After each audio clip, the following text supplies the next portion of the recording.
Atlantic now because we're going to look at one of the most famous shipwrecks of all time, the focus of all those documentaries and Hollywood movies. But there's one version of Titanic we have never seen until this morning. That's right, experts have used special technology to map the entire ship on the ocean floor and create its digital twin, and our science editor Rebecca Morell has been given exclusive access to the project nearly 4,000 meters down in the murky depths of the Atlantic. The Titanic, it's so huge that in the gloom cameras can only ever show us tantalizing snapshots of the decaying ship, never the whole thing. But now a new project has revealed the wreck as it's never been seen before. There aren't many places big enough for the wreck of the Titanic, but this is one of them, the stadium where the 2012 London Olympics was held. A full-sized scan of the wreck has been captured, and to appreciate its scale, we've superimposed it in the stadium. The Titanic was simply colossal, and this 3D scan reveals the wreck in its entirety for the first time. We have an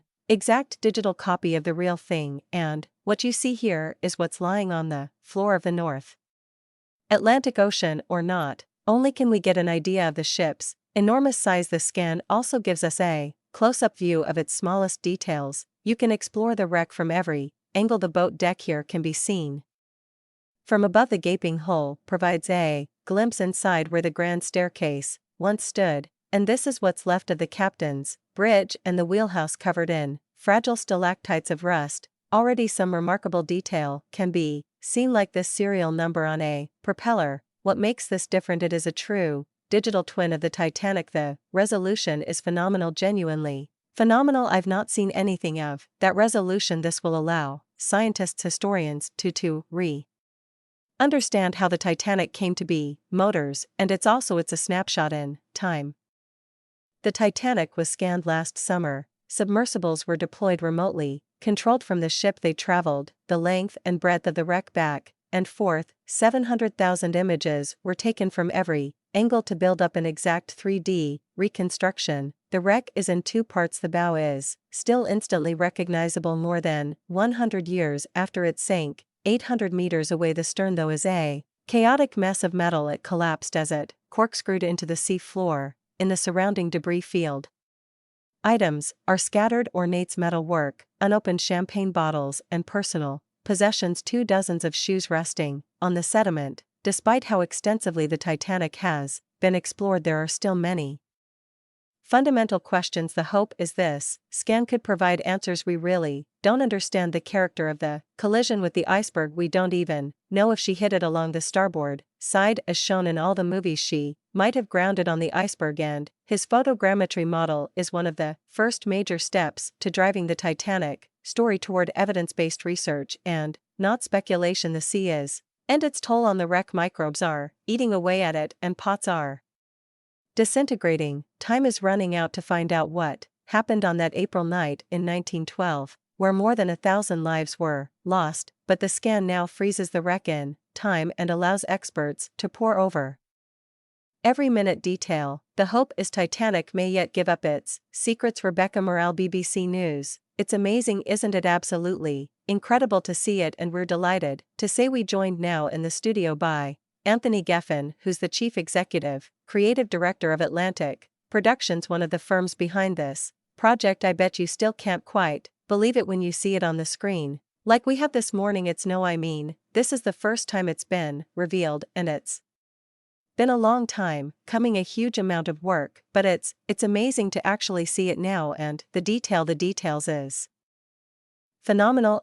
They've literally captured 1:1 resolution on a digital twin, which is pretty extraordinary. Tell, what can we see that we haven't seen before? Well, I first went to the Titanic about 5 years ago on an expedition because nobody had been to the Titanic over 14 years, and what we were looking at is what's the state of the Titanic, and it was extraordinary, and Titanic just captures you in a way. So what I really wanted to do was to be able to go back and break new ground to actually capture the Titanic in a way that we could properly use science to look at what happened on that fateful night. And we met up with deep water specialists Magellan, and they mounted a extraordinary expedition to the Titanic to capture literally every river, every detail, using scanning and other technology, and that gives us, what I never dreamed we'd have, an ability to literally look around the site to find out what happened, or we will find out because of journeys, beginning now, to find out what happened on that faithful night, but also the details of the personal stories we can actually tell from the wreck. We can see personal details and tell personal stories, which is really important, isn't it? Because I think sometimes we get fascinated, obsessed with the structure of the understandably phenomenal achievement to build and then lose, but it's all about the people. It is all about the people, and just a couple of examples of what the scientists are already coming and what's coming out of the wreck. We can go to Boiler Room 1, and Park Stevenson, the one of the Titanic experts, has worked out that when it actually imploded at the top of the boiler room, and so it was a light when it into the water, so we now know that boiler room was the boiler room, and who's in it, who were keeping the lights on, that allowed so many people to escape the Titanic. What a personal personal moment that is, and then because that's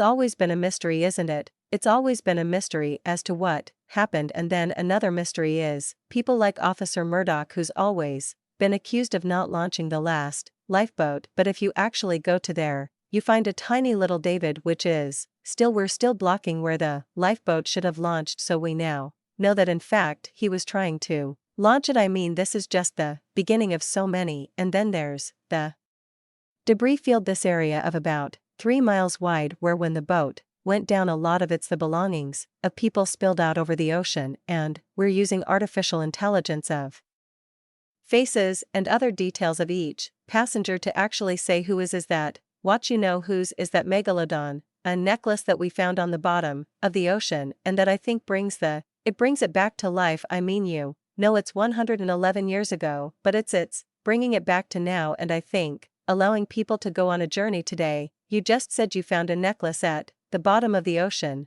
It's not that one, is it? No, it's not. We haven't yet, Father, but you've got to understand this is masses of data, and the experts are only just beginning to define extra detail. We found a cherub that was inside the main staircase area.